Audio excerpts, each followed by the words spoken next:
What's up guys, Asian here again with another theory crafting video, and today we're going to be taking a little bit of a look into what really composes DPS.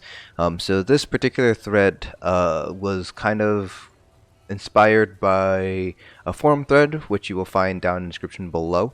Basically was trying to break down what causes people to have such high DPS. So some people were thinking it was gear, other people were thinking it was CPs, and of course people like me think it's basically rotation is the most important part of determining what's considered a high versus a low DPS. So the best way to go about this is to actually, compare builds, just kind of varying first your gear, then your CPs, and then trying to do a bad rotation, so to speak. So that's what I did here today. I did it on a Magicka DK, and I will show you guys each of the 4 different parses that I did. So I did 5 different scenarios. So I did one, just your normal Mag DK build, your typical best in slot Soraya Mother Sorrow build. Then I changed my CP to CP 300. Then I put my CP back up to 810. Then I did a parse using some sort of beginner gear, so Julianos Mother Sorrow. Then I combined low CP, so CP 300, with Julianos Mother Sorrow. And then I did one parse with what I tried to recreate a bad rotation. So that last 5th parse, the bad rotation parse, probably isn't entirely accurate, just because I am very used to weaving, light weaving, and so it's a little bit difficult for me to actually do a bad rotation without over-exaggerating it. So hopefully it's accurate, but I'm erring on the side of this is definitely more of a conservative bad rotation than anything else. So here we have the comp metrics reports here. So the first one here, this is sort of our baseline. So our baseline, max CP, best in slot gear. So you can see here we are running Soraya and Mother Sorrow with Zan here. We got around 79.4k. Now I am using the Thief here because I forgot I was testing some other things and I forgot to swap back, but not that big of a deal because all of our tests were done with the Thief. So this is sort of our baseline, 79.4k. Now if we go ahead and take a look at this parse here, this parse was done with only 100 CPs, or 300 CP. So most people will say you want to get the CP 300 before you go into any sort of vet trials, any sort of veteran content, because at CP 300, that's when you have your maximum stats. You're not getting any additional stats from getting more CPs. So while you could do CP 160, more commonly CP 300 is usually the bare minimum that guilds will require for you to start getting into veteran content, like the Craglorn trials. And that's just because when you get up to CP 300 again, you have your maximum stats. So this is exact same setup here. So still Soraya, still Mother Sorrow, still Zan. We're just changing up our CPs. And our DPS dropped to 67.6k. So if we go ahead and do a sort of percent comparison. So again, our baseline here, and we are rounding up to the nearest 100 here. So we have 79.4k. So that would be our initial value. And our final value would be 67.6. So if we do 67.6k minus this 79.4k, and then we just do our percentage difference here really quick. Alright. Divided by 79,400. So this is a drop of about 14%, a little bit over 14, a little bit under 15, so closer to 15% drop in DPS just from our CPs. And I have done videos in the past taking a look at the impact of CPs, and that sort of lines up pretty consistently with what I would expect. I would expect going from CP 300 to maximum CP would probably only make a difference of between maybe 20% at most, but more commonly you'll probably see anywhere between 15 to 10% increase in DPS just from getting max CP. So once you hit CP 300, it's you kind of already are at a pretty good level. So again, 15% is still quite a lot. So with a 67.6k, 10% of that is another 7k DPS. So you'd be getting up to 73, and if you go for the 15%, then you're close to about a 10k bonus. So you'd be sitting at about 77 to 78k. So from that regard, a 15% increase in DPS is not it's definitely substantial, but it's a lot smaller than people think. So a lot of people seem to think that going from CP 300 all the way up to CP 810 will get you, 20, 30k DPS, and that's not really the case. At most, you'll probably gain about 10k DPS, assuming that you have your rotation on point here.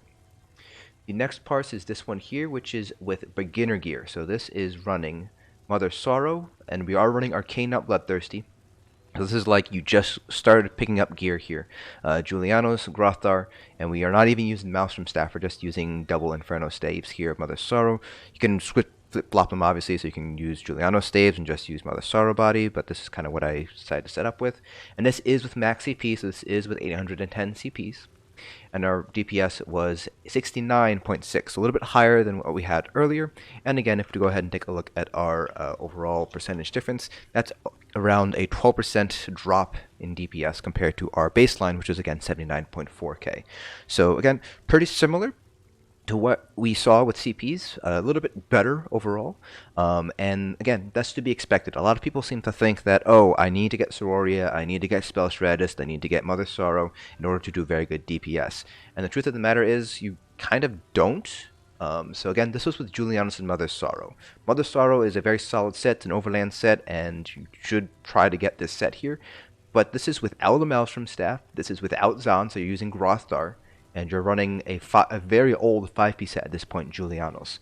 So you don't need really good sets to kind of make up your difference. So again, a 12% increase in DPS here would probably be just shy of 1k, probably around 9k DPS, which again is noticeable, it's substantial, but it's not a 20k, 30k jump. So if I were to replace Julianos with Mother Sorrow, or Julianos with Sororia, yeah, I'll see maybe a 5k, 6k increase in DPS, but it's not as substantial as people seem to think it is. So far, the CPs and the gear, yes, you're going to see a noticeable difference. 10k DPS on a 60k, 70k, 80k parse, that's definitely noticeable, but it's not this huge jump in DPS. You're not going to suddenly double your DPS if you decide to go out and farm Sororia and Mother Sorrow and your VMA Inferno Staff.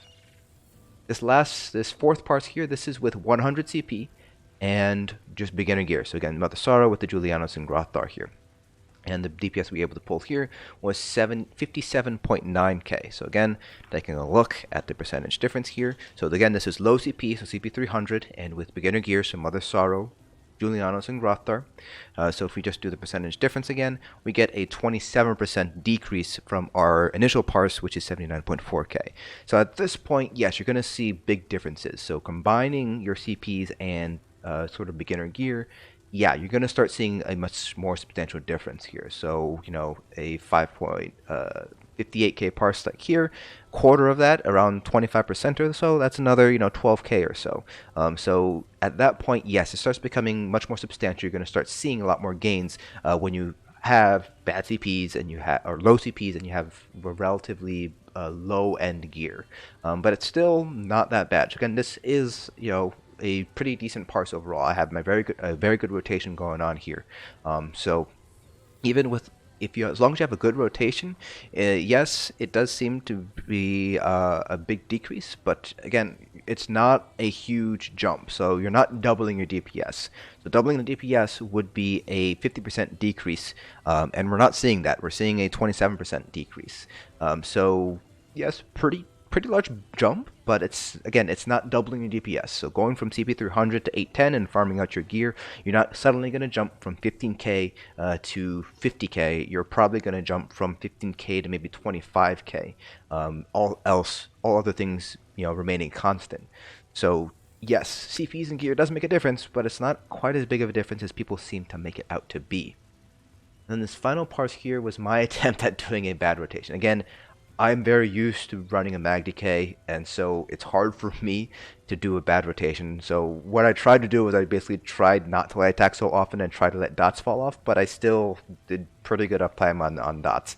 I do help people out with their parses, and just judging from what I was doing and the kind of metrics report here, I could have done worse. So this is a fairly conservative estimate of a bad rotation.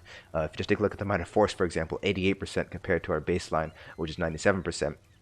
Only a 10% decrease, which is actually not that bad. I've seen parses I've had to help people where their minor force uptime was as low as 60%, maybe even 55%. So I could possibly do even worse than this. But here you can see that with a sort of like not bad rotation, but also not a great rotation. So my light attack ratio here is 152 over 306. So that's a light attack ratio of 0.5. My unstable wall was up for a decent amount of time here, so 268 over 306. So that was it was up for 87% of the time, so not terrible, but definitely could have done a little bit better. Degeneration was up for most of the time, 153 ticks. So again, could have been better, could have been worse. I'd say this is a pretty average rotation for somebody who's starting to get into vet trials. Like they know kind of the basic concepts. Don't let your dots fall off. Try to light attack weave, but might not have all of the pieces together yet. And we're pulling 68.4k. So again, to give you a reminder here, when we dropped our CP down to 300, we were at 67.6k. When we used beginner gear, we were at 69.6k. So 68.4k lies somewhere in the middle here, which seems to imply that rotation is probably equally as important to gear and CP. Now again, this is a pretty conservative estimate. This is actually still the only bad part of this rotation is my light attack ratio. In actual bad rotation, you would have worse stable wall of fire uptime, you'd have worse eruption uptime. So this is, again, probably on the higher side of a bad rotation. If I were doing worse on my rotation, I'd probably be sitting closer to about 63k or so. But again, rotation is pretty important as well in terms of percentage difference here. This is 68, if we round up to the nearest 100, 68.5. So if we just do that, it's about a 13.7% difference. So again, kind of sitting in between that CP and gear differences here. So yeah, your rotation still makes a pretty big difference in what you're doing, in the amount of DPS that you're able to do. Again, your rotation, to me, is probably the most important thing that you can master. If you can master your rotation, then CPs and gear won't make a difference. So again, this is with low CP. This is CP 300 with good rotation. So this is with my perfect, not perfect, but as close to perfect as I can make it, rotation. And we're sitting at 67.6k DPS. And that's only going to go up as we get more and more CPs. But versus here, where we're already at max CP, and the only thing that's off is our light attack ratio, which is kind of what I'm using as a proxy for bad rotation. And if we don't improve our rotation, then we're not going to get any higher CPs, any higher damage. So over here, we're going to get some more damage just by naturally playing the game. But over here with the bad rotation, you're going to have to actually practice your rotation to get up there. So for me, at the very least, I would argue that you're going to want to prioritize your rotation first, and then gear, and then CPs. That's kind of what I personally recommend everybody do. For me, I don't even recommend farming gear or farming CPs yet until you've mastered light attack weaving. This is that important to good DPS. So again, this is more kind of using bad light weaving for a substitute for bad rotation. And with a really bad light weaving, we're losing easily 10k, 11k DPS. So my recommendation has always been, take a look at your attack ratio and try to get that up to 0.8, 0.85 before you actually go out and farm your Sororia, your Perfected False Gods, whatever gear you want to run, as well as trying to get max CPs, because those mastering your light attack rotation, mastering your light attack weaving, that's going to get you as much DPS as going out and farming gear and going out and farming CP will be, and it'll probably take you lesser time as well. It's just a matter of sitting from the dummy for half an hour to an hour and just sort of practicing your light weaving on a simple rotation, maybe once or twice a week, and you should be able to get it down. I am a strong opponent and a strong believer that everybody is capable of learning how to light attack weave. But that concludes this video. Let me know down in the comment section below whether I've convinced you, whether or not the CP gear rotation, sort of that trinity that makes up DPS, whether I've convinced you that rotation is the bigger part of that trinity. Hope you guys found this video informative, and I'll see you guys in the next dungeon. So sorry about this, guys. For those guys who stuck around for the whole video, apologies. You guys are gonna have to watch a little bit more. But when I finished the video and I kind of went to bed and was through the process of uploading the video, I realized that I should have done one more test. That is 300 CP, beginner gear, and a bad rotation. And that would kind of clear up just how much a rotation hopefully clears up how much rotation impacts your overall DPS. So that's what I did. So I went back and did all that, so the triple whammy. So just to review really quickly, this is with Full CP, endgame gear, good rotation, 79.4k. This is with 300 CP, so not as high, 67.6k. This is with beginner gear, 69.6k. This is with both low CP and not very good gear, so beginner gear, so 57.9k. And then this is the everything all together. So this is the bad CP, beginner gear, and bad rotation. And I try my best again to do a bad rotation. A little bit challenging for me to do a bad rotation, so this might end up being a little bit over conservative. This might be conservative, so basically the parse might be a little bit higher than what it actually should be. But here we got 51.2k or so. So rotation did impact our DPS, and if you just take a look at the percentage difference between here and here, we'll find that we see a drop of, let me just really quickly, it disappeared on me, so I have to re-enter it here. But you will see a drop of about 11.4%. So a little bit less, or I should say it's a little bit less than what we originally saw with just bad rotation, good CP, good gear, and everything like that, but still pretty similar. Again, this might end up being a little bit of a stronger parse than it should be, just because I find it really difficult to do a bad rotation. Wow, where did that parse go? Here it is. So just keep that in mind here. But again, it just kind of emphasizes that gear, CP, and rotation all play an important role in your DPS. It's just that I believe, in my opinion, rotation is one of the easier things to kind of adjust outside between the three of them, and it gives you just as much return, if not more return, than farming CP or farming for perfect gear. And mastering rotation can take as little as 15 minutes per day over the course of a week or two, just to kind of master your rotation.